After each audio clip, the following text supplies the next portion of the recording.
Welcome to another episode of So Mind-Boggling Journeys. I'm your host, Bettina Goolsby. I'm an actor and dreamer/creative, continuing to go after my dreams. So much of this journey is just so mind-boggling, hence the title, for either reasons of utter disappointment or the manifestation beyond what I could have ever imagined. Follow along as I check in with other creatives along the way and learn what so mind-boggling things they have to say and what it's like pursuing the dream while living the in-between.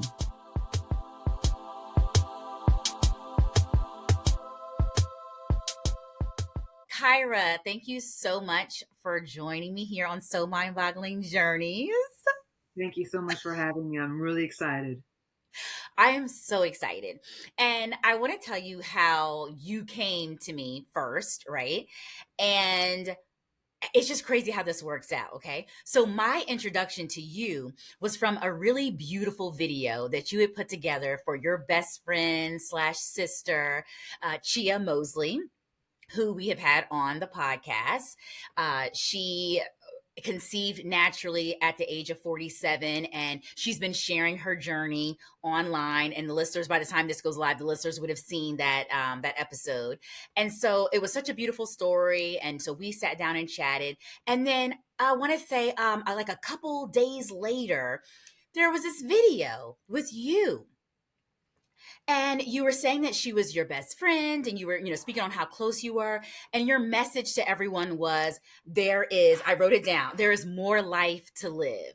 Right. And you were saying wherever you are, whatever your dreams and your aspirations are, that, they are yours for the taking. They're there for you. And there's always more life to live. And it was such a beautiful message. And I felt like it resonated for anyone, whether your dream is to be a mother or, to be an artist or to be whatever it is. I felt like it resonated with anybody who has a dream. And it was just so beautiful in your spirit. And I like felt you. I was like, oh my gosh. And so I had made a note that I wanted to reach out to Chia and ask her to put me in contact with you. Because then I went to your page and I was going through that. I was going through your artist page and then going through your hair care page. And so I had written a note that I was going to reach out to her and ask her to, to put us in contact with each other. And before I did, she reached out to me and was like, hey, I think you should meet my really good friend who also happens to be an artist. And I was like, whoa, like that's crazy. That is crazy. It is. So everyone, this is Kyera, and she is a singer. She's an actress. She's a writer. She is an entrepreneur. You have a new hair care line. So thank you again for joining. I'm so honored to have you on the show. Thank you so much. Not an actor. I'm sure I can, but not an actor. I thought I saw a credit on IMDb.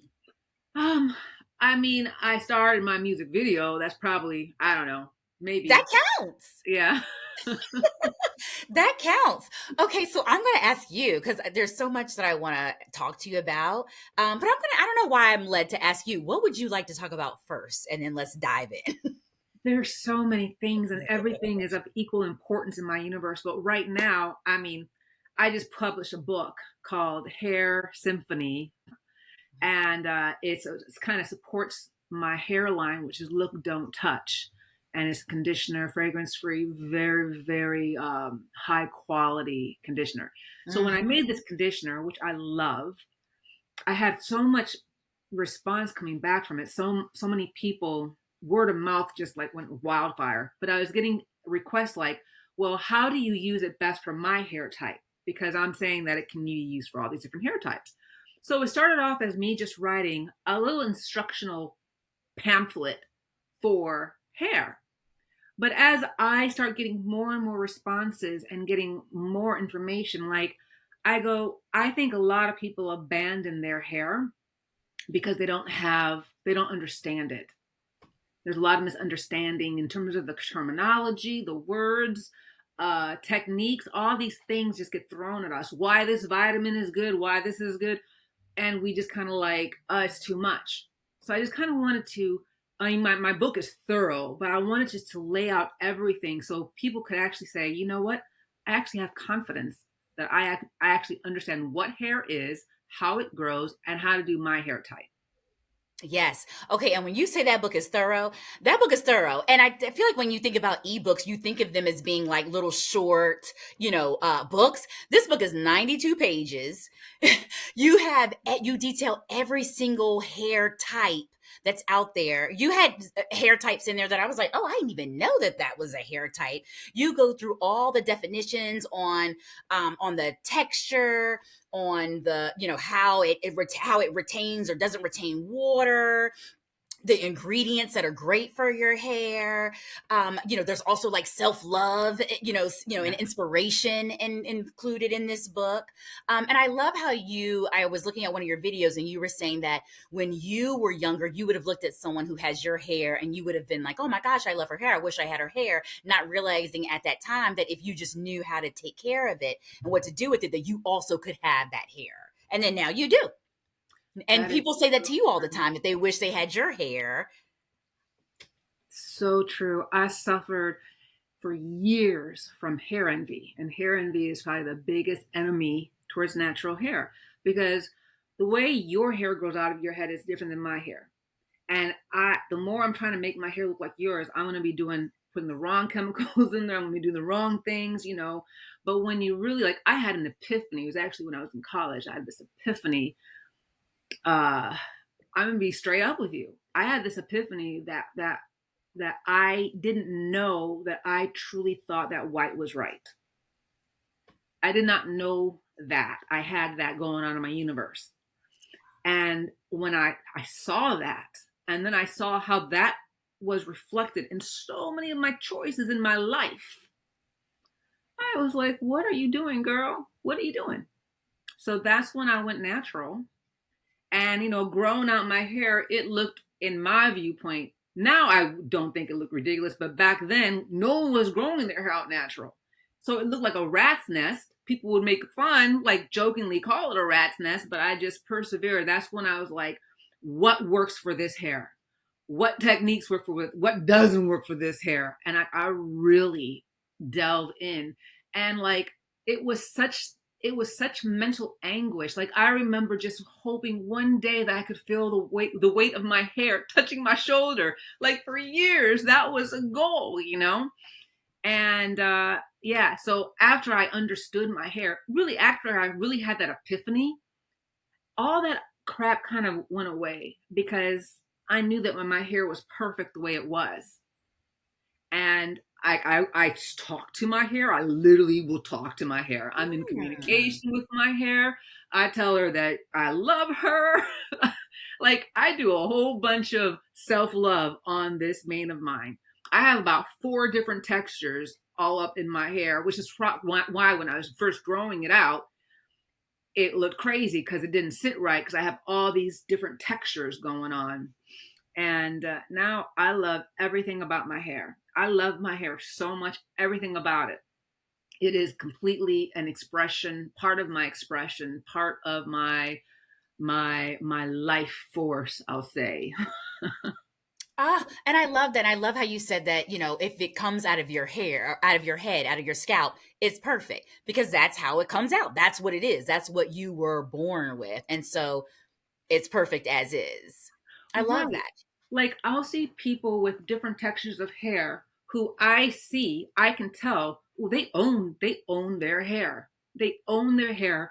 They are on social media and people are like, "Oh my gosh, your hair is amazing." Someone with the same hair texture who does not own it will sit there like being insecure about their hair and you can feel it, you can see it. And beautiful hair comes from the being knowing that they have beautiful hair Mhm. regardless of what anything. It comes from the being who knows that they have beautiful hair. And so, how did you even get on that journey? And then, how did you learn how to take care of your hair? Trial and error. Like Trial and so, error. so it was like I was in college. I was being teased. Let me tell you. So here we go. So I had friends in college who were biracial. I'm not biracial, okay? They were biracial, and they had these like they could wear their hair natural because it was like white girl curly hair. It was Mm. like a different texture.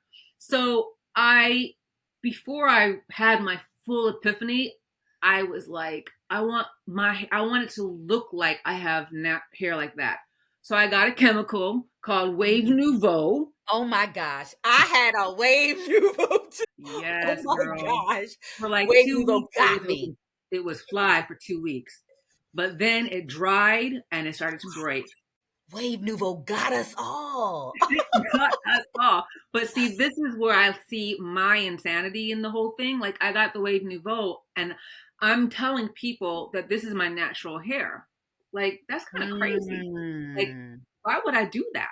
Like, what level of invalidation on self is that? That I feel like that I need the need to tell people that that's my real hair texture. Right. Ooh.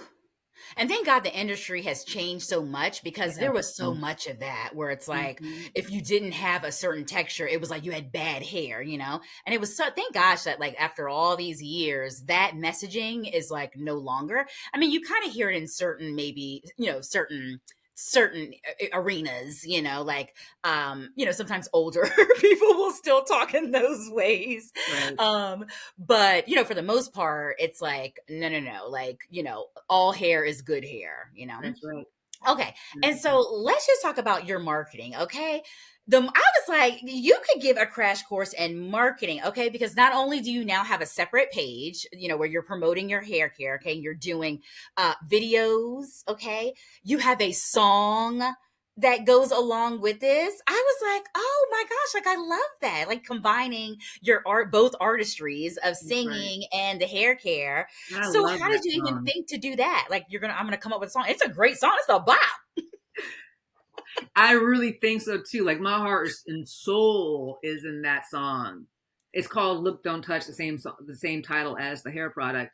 But I'm an artist. Like that is my passion, and the reason why I always knew I was going to do something with hair because I knew had too much information, I had too much knowledge, too much experience, Mm. and I love it when people love their hair. Like it gives me pleasure when someone Mhm. loves their hair. So, I kind of had in my mind I was going to do that. But then, okay, Goya Menor, he's a really hot African artist. He has that viral song that if you're on TikTok or Instagram, you want to bamba, you want to chill with the big boys. Okay, so I'm going to back up a little bit. I have a song with Mhm. Carlos Santana called Passion. Okay. Passion. Passion. Yes.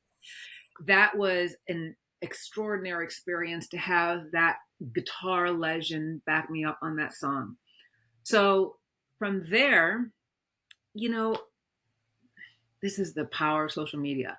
Goya Mm. Menor, that song is called Amino Amapiano. When I first heard it, I was like, what is that? Like it had struck that thing in me, and I'm like listening to it obsessively.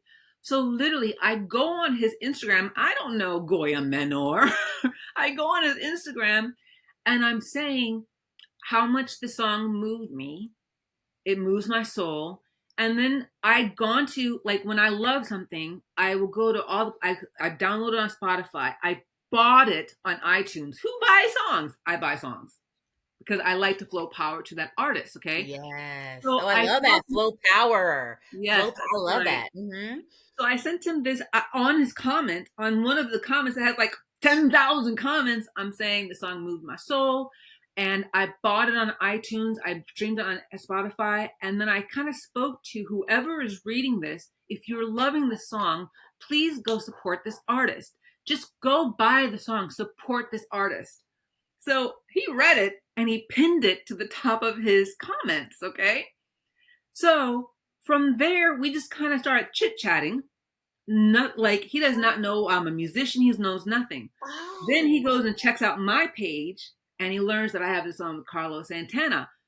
And so now it's like this the affinity between us just gets much bigger because we're really in the same area, of music.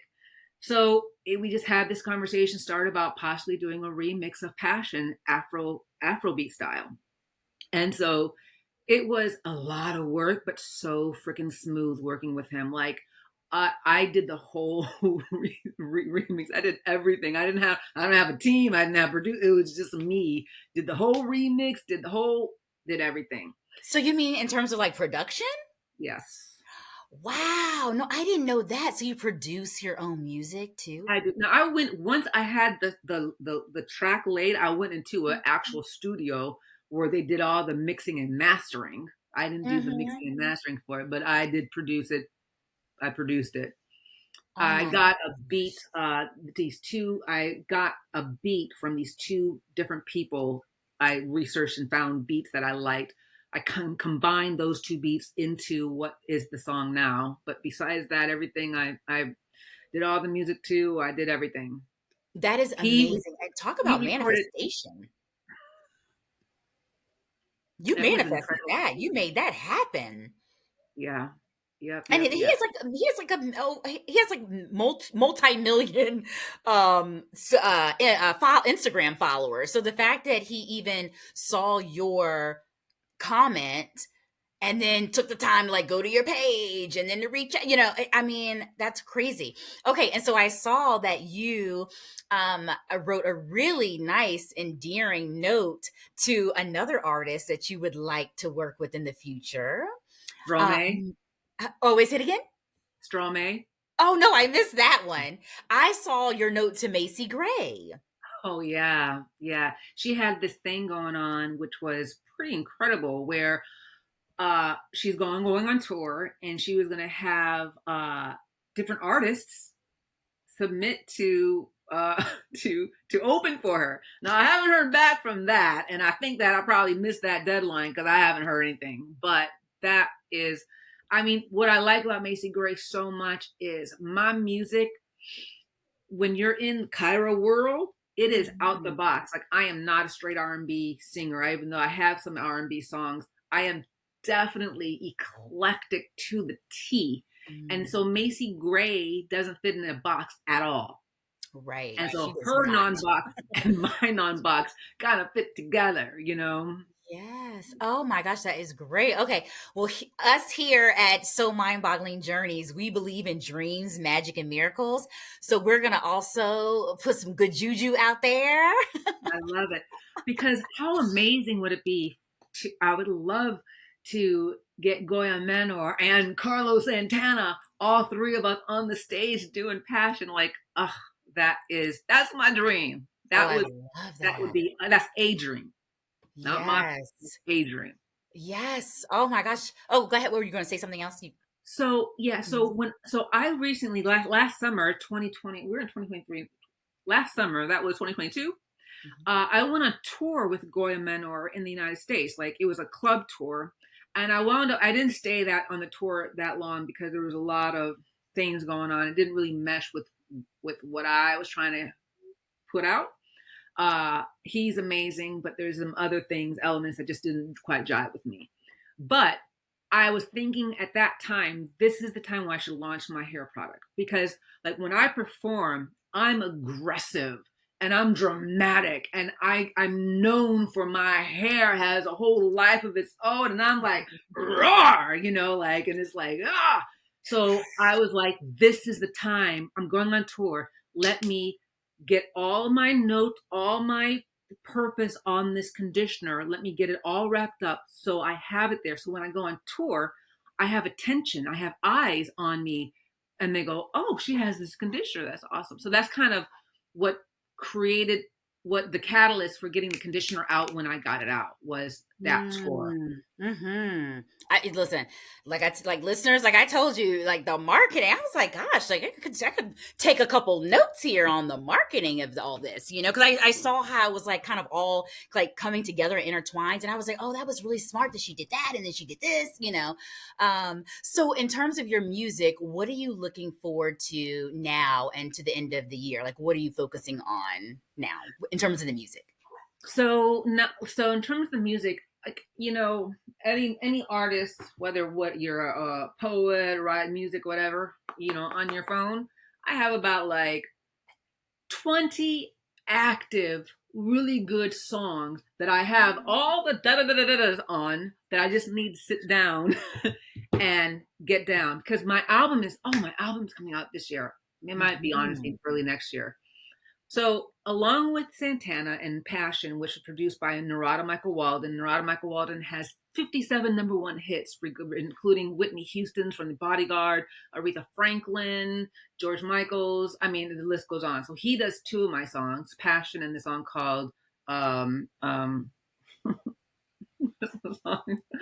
um, Heart of Gold and Passion, or Narada Michael Walden. Then the Avila Brothers, they recently just did something with Snoop Dogg and Billy Ray Cyrus. They produce Usher, they produce Mary J. I have two songs with them. Then I have a song with AP Factor. They produce Chris Brown. They produce Pink. They've done a Jay-Z. Anyways, all the song, like, so I have this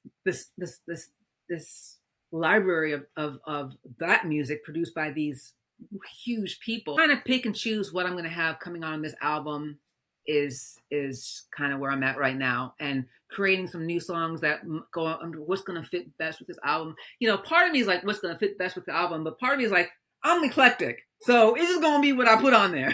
I want to tell you a quick story. How are we with time? Oh, we're great on time. Okay, good. So when I was in New York, I was asked to perform at this showcase for Power 106, whatever, Power 106. So I like to perform. Every performance is just an opportunity to practice, right?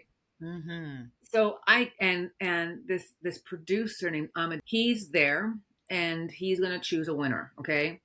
Now I am not trying, like, when I literally, I'm everyone is a rapper. Maybe there's two R&B, like straight R&B singers, but everyone's a rapper. It's like everyone's a rapper. They all, and my song is not that. Okay. So I'm meeting people, I'm talking, I'm having a good time, and I keep going. After I perform, I stay for a little longer to support people, but I'm like, I'm gonna go, because I'm not interested. I'm not interested in winning. I'm not trying to win. This is not my scene, right? And so I keep meeting people, and I keep getting pulled into conversations. So now finally it's 3 a.m. and I'm tired. And I'm like, okay, they're everyone's done. I'm gonna sneak out. There's one girl's like, Kyra, just come up on the stage. So I'm like, fine. I feel like I don't want to go up on stage. I don't want to go up with all these 20-year-old, all the 20-year-olds up there, and I'm up there. I just feel like a little silly. So he says, Amadeus gets up and he starts critiquing everything in general. He's like, a lot of great talent. He's hearing a lot of the same. He's like, but there was one person who stood out for me. I mean, they really had y'all going. I'm like, okay, who had everybody going? Oh, they had everybody going. He's like, I mean, you all love this girl. I'm like, oh, it's a girl. Oh, it might be her. It's probably her. And he's like, the winner of this competition is Kyera. Wow. Like, I was like this. So as a part of the prize was I got access to his library and could choose one of his songs, one of his beats, whatever. So I created this song called Spirit of the Phoenix, which I love. It's epic. It's huge. It's like you're on a journey, and it totally needs to be in a Marvel movie. It's totally like superhero, like Spirit of the Phoenix. So yeah, that's one of the things I'm trying to figure out. If that's going to go on the album, if that's going to go separate. Ooh, Spirit of the Phoenix. I love that title. Yes. When you talk about your music and just even your hair care conditioner, you have like a flow to you where it seems that like you don't have. You seem very fearless. Like you don't seem like there's like blockages or like self doubts that pop into place or self-limiting beliefs. Like you seem to kind of like be full force, full speed ahead. Where and how did you cultivate and develop that? It was not always like that. I will for sure tell you that. Um, girl, this goes so much other stuff, but I decided that I had been living my present and future out of who I had thought I was in the past. Mm. Okay, so like someone who needed approval, someone who it's too scared to try because scared of failure. If I don't try, then I don't fail and I'm safe. Or, you know, the minute that something goes well, people attack me. So Right. it's like, I don't want all that, but I You would don't want want all that. that. I want to be successful, but I don't want. It's like, so there's a maybe. There's like a maybe, and oh yeah, I want that, but I don't want that. But I want. Well, you know what? People are people, and you need to learn how to handle people and ignore the noise because that's their universe, and that's okay. Like their universe has nothing to do with me at all. Only universe that has to do with me is my own universe. Okay, so I know who I am. Period. I know who I'm going to be in 5 years, period. And that's who I work towards. If who I am in 5 years is not who I am right now, but I know who I am in 5 years. And so everything aligns to that. So I'm curious. You give fire sign energy. What? Leo. You're yes. Oh, you're a strong Leo too. Yes. So But you I'm are like actually, I'm a Leo July Leo. Leo. I'm a July Leo. July Leos are a little different than August Leos from what I've experienced. But Oh, okay. So in my mind, Leos are all just like a lot of fire, a lot of power, a lot of strength, and just fearless, like very like right there, you know? And so, oh my goodness. what sign are Um, you? I'm an Aries. Aries, fire. Aries is fire. Fire. Yes, that's right. Yes. I am very fiery. But and I'm a March Aries. And so it's funny you say that because a March Aries is very different from an April Aries. Yes, yes, yes, yes. Very Totally different. understand. Okay, so kind of in the same vein of that, when you were talking about kind of like your former self, I was wondering if so much of who you are now is also because you have such a varied past and varied history. In doing a little digging, a little snooping, I saw that you used to be in Hollywood and you were a story editor. Okay, let me just look at my notes. A story editor for the Jamie Foxx show, Third Watch, a writer. I mean, like a writer for like the classics, Single Yes, Ladies, Girlfriends, My Wife and Kids, the PJs. yes, I saw yes, that you were an assistant to Keenan Ivory Wayans, a low down dirty shame, a PA on In Living Color. I was like, wait, like what in the world? Like what a career, what a trajectory. yeah, yes. So I grew up in a household where, like, I've been a musician my whole life. Music's been my passion my whole life. But I grew up in a household where you get an A in band and you get an A in orchestra, but you don't be a musician. Like that was not an option. Well, neither Mm-hmm. was like if I were to say I want to ride television, they probably would have nulled that too. But it wasn't. I wasn't. I wasn't saying that. I went out to Los Angeles after my 4th year. I went to University of Michigan, then went to Los Angeles for an internship at Mark Goodson Bill Taubman Productions, The Price is Right Family Feud. It Wow. was a not real internship. It was like they didn't even know that I arrived, and it was like pick up phones if you want. But I was in LA. I was in LA. I was staying with my cousin who was in med school at UCLA. And she doesn't know nobody, but 6 degrees. So she knows someone who knows someone. I get a meeting with a general meet and greet with this woman named Deborah Langford, who is, Oh, Deborah yes. Langford? I don't know her personally, but yeah, I feel like everyone who's in media has heard of her, knows of her. Yes. Wow, awesome. So she Media and was entertainment. kind enough Mhm. to do a meet and greet with me, just 20 minutes, just 20 minutes. So, we chat. Then at the end, she says, like, I'm literally just happy to have this conversation. She says, do you know In Living Color is hiring PAs? I don't know what a PA is. Okay, In Living Color is hiring PAs. Would you like me to put your name on the list? Because you can't even get set foot on a studio. You have to know someone to even get on the interview list. So I say, I'm like, oh my gosh, there's no bigger show than In Living Color at that Right. time. So I go and dress up in my little Liz Claiborne blue for PA production assistant. That means they want you to get coffee, carry scripts, run, run, run. Okay. I come in my little Liz Claiborne crepe skirt suit with my briefcase. I've researched the company. My hair's up in a bun.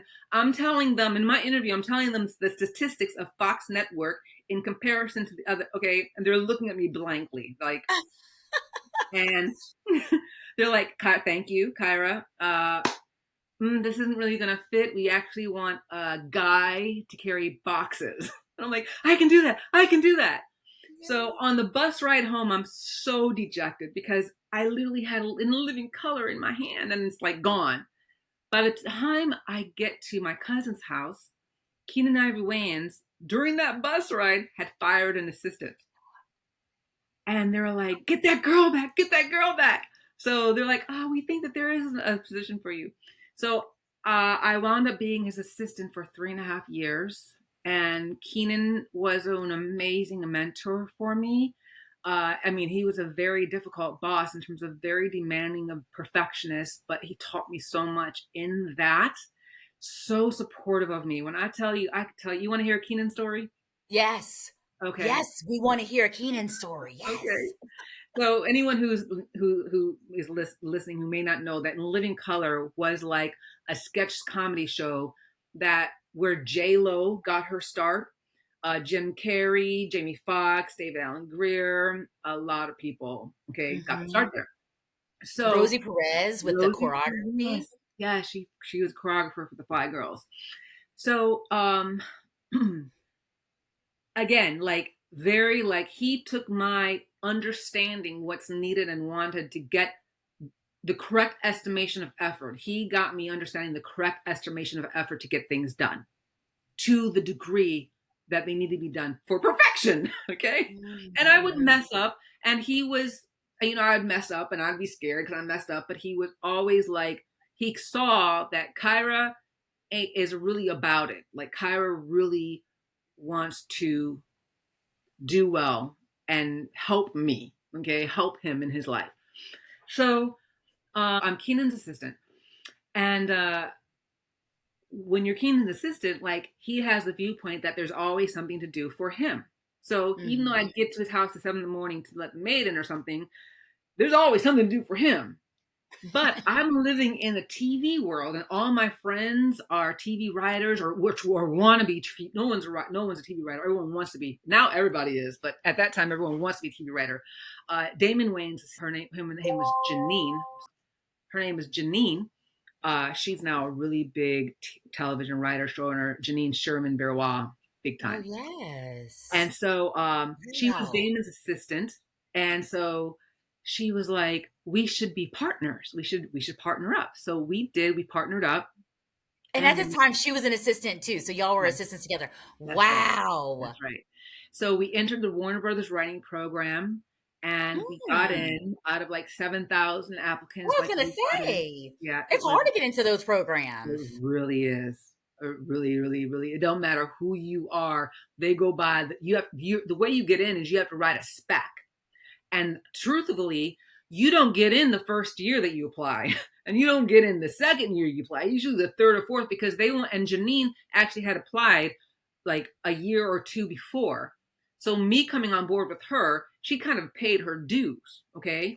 Because what they're looking for is one, if you write a great spec, a spec is simply a sample script of something of a television show that is on the air. So if I write a spec Friends, let's just say, I'm Yes. acting as if I'm on staff at Friends and I'm writing an episode exactly how they format it. You need to do your homework. You need to know exactly how they format it, how every character sounds, how so you're writing a script as if you're turning it in and you work for Friends. So that's what a spec is. Okay. So Wow. they need to know that you can do, even if you wrote the best spec in the world, can you do it again next year? Can you do it again? Right. And they want to know if you get no, what's your how much are you willing to push through and do it again, even though you got rejected? That's what they want, because the Warner Brothers writing program, people will weed themselves out like that because they'll say, "Oh, they don't want me. I'm not gonna do that." Okay, bye bye. Like they don't. They're like they will. People will weed themselves out real quick. So we got in, and like out of 7,000, we got 50 got interviews, 30 got into the program, and out of the 30 that got into the program, five of us got jobs, and we were one of the five. Oh my gosh. And the first show was Yvette Lee Bowser. You know Yvette Lee Bowser? She had a show Yeah. called Lush Life. This show was on for 3 episodes before it got canceled. And then we went right over to Jamie Foxx show. And then that's where, that's where everything went on from there. Wow. And the interesting thing about Janine for the listeners, Janine created the Kings of That's right. Napa. That's right. She also was like a executive producer on Claws. That's right. She did the Madam C.J. Walker project. She's worked on Criminal Minds. Like she's done a lot in the business. Oh my goodness. And here's a little fun fact. Her birthday is the day before mine. I'm Hmm. July 29th. She's July 28th. So every year we would have the epic party in Hollywood. Everyone would come. It would just be the Kyra and Janine birthday party. Oh my God, that is a fun fact. Gosh, this is so great. So, before we leave, I wanted to ask you. So, the podcast is called "So Mind-Boggling Journeys," and it's called that because it is so much. There's so many gigs out here, and it's like, where's my gig? So there's that, right? And then there's also, there's moments like today. I got an email today, literally out of the blue, asking me if I was available for a commercial and if I could hold 2 dates. And I was like, wait, I didn't even submit for this. Like, what is this? Like, Wow. and that never happens. I shouldn't say never, but it's rare. It's like Well, one step up from that's never. your new norm. That's your new norm. I'm going to claim that. So that was like the good, so mind boggling, right? So for you, what would you say are two so mind boggling things that you have experienced throughout your journey, right? That's like amazing, but then also just like gut wrenching. That I want to or that I have. Oh, let's say that you have, and then let's see what you say for that you want to. I mean, that I have. I Mhm. mean, Like what's happened that's been like well, I guess, oh my gosh, the way the whole Passion remix came about. yeah, Like that is definitely so mind-boggling. That yeah, is like unbelievable, you I know? would absolutely Um say that. yes, and even the Keenan story about how they called you and they're like, actually, he now needs an assistant. Oh, here's one more mind-boggling thing with the Keenan thing. Okay. Oh, I Mhm. didn't. Okay. Okay. So Keenan says to me one day, he, he again. Okay. There's always something to do for him. So there's no writing on his time, right? So one day I'm in the kitchen sneaking writing my pilot, right? And he comes in. This is after 3.5 years. He comes in. He's like, What are you doing?" I'm like, "I'm working on a pilot." He's like, "Let me see." So I give it to him, and he goes off and reads it, and I'm like, "Oh my God." And he goes, "You're fired." Comes back, "You're fired." Okay. Now understand that this is now my family. He's like my family. Like I was actually in his wedding party I was a bridesmaid in the wedding party. Okay. Oh my gosh. So Wow. he's like, that was a couple years later, but that's how we're family. Okay. Mhm. So he says, "I really wasn't I was like, I thought that this was going to be horrible and I was going to go back and just laugh. But this was actually really good, Kyra. You actually have talent and you need to write. You can't write. You can't do what you need to do right working for me because I'm Mm. me. I'm demanding. I have my life." So at that time, he had just signed a deal with CBS. Okay, him and Fox weren't getting along. He just signed a new deal with CBS. So he said, "This is what we're going to do for the next 4 weeks. We're going to get together because there are certain things in this pilot that this is before the Warner Brothers writing program. I'm not in there yet. Okay, this is before that. There's certain things that need to be in a pilot that aren't there. So uh, I'm fired for the next 4 weeks. We get together once a week and we get the pilot in shape." So it wound up being the first script that he submits to his CBS deal. It did not get picked up or Oh my anything, but it's the gosh. first thing that he submits. That's the big deal. So everyone's like, Kyra did this. It was like this buzz. And Janine and I had been writing partners for a long time on different movies, trying to do this or that. But she was like, that's when she called me, was like, "Let's do this for real. So that's when she and I teamed up. That's when you wrote the script that got us into the Warner Brother Writer Program. Okay. Oh my So gosh. Mhm. when I first got the job, when we first got in and got our first job. So Keenan had bought his sister Kim years ago this BMW, okay? Mm-hmm. And so he was getting her a new car. And so out of the blue, he got that BMW all shined up and he's like, Kyera, I'm so proud of how hard you've worked. And he gave me this freaking BMW as a thank you gift. Just on my hard work, my dedication, my persistence. And it was truly, truly appreciated. Gosh. Yeah, that would fall under so mind-boggling. Yeah. Wow. Oh my gosh. Okay. So can I tell you my mind-boggling future? Yes. Okay, so my mind-boggling future is Mhm. this. You're so mind-boggling future. My so mind-boggling future is this. I am indoctrinated into the Rock and Roll Hall of Fame.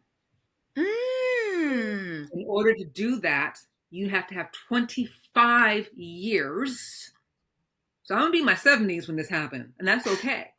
25 years of having shifted and shaped and having an influence on music. It's not just being a musician for 25 years and being famous for or nothing. It has, your music has caused, has influenced society, has made an impact in some way. So Oh that's my it. gosh, I love that. Listeners, you heard it here first. Yes. Manifest, do your thing. Manifestation, do your thing. That's right. It's Oh, I going. love it. Thank you so much for being on the podcast. Thank you, Bettina. I'm so glad. I'm so glad you reached out. I'm glad it's all connected. Yes, and I'm just like so inspired by you. And okay, one more thing before I let you go. Another reason why I'm so inspired by you, right? Because I told you about like the marketing. I was like, oh wow, she's like this marketing is like on point. Your relationship with Chia and how you were saying that there's more life to live, and that message that you gave all to us. I was like, oh, like that really like hit me.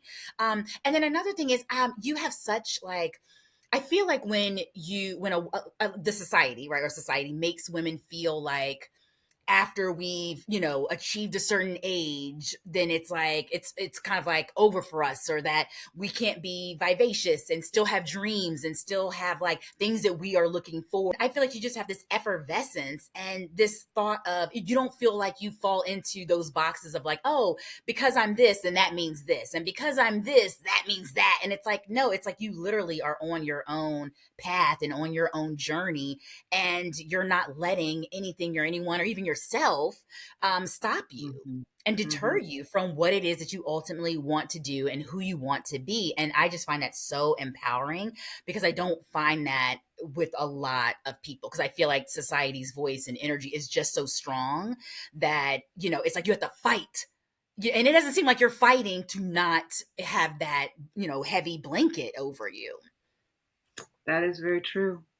I literally, I know it's there. I don't see it at all. At all.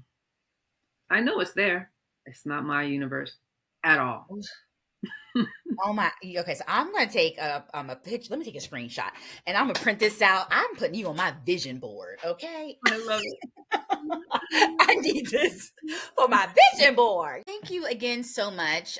So I'm gonna reach out to you, and listeners, we're gonna put a lot of information into the show notes, because I want you to know where you can find Kyera's music, her conditioner. You want to stay up to speed on when the album is coming out. So we will be sure to include all of that, and any other links and any other information you want people to see. Oh, the ebook. We definitely want to put the ebook out there. So thank you again. Thank you. I cannot thank you enough. Thank you, Bettina. Thank you. Beautiful. And I love the title of your podcast is The Perfect. It's perfect. Thank you. So many Yeah. people are like, so what? So like people get all, I'm like, y'all, so mind boggling. So thank you for saying that. Yes. I'm ready. You ready? Yes, I am ready. I am Okay. ready. Let's go. Let's go. Thank you for listening. This has been a So Mind Boggling production. Follow along at So Mind Boggling on Instagram and Facebook.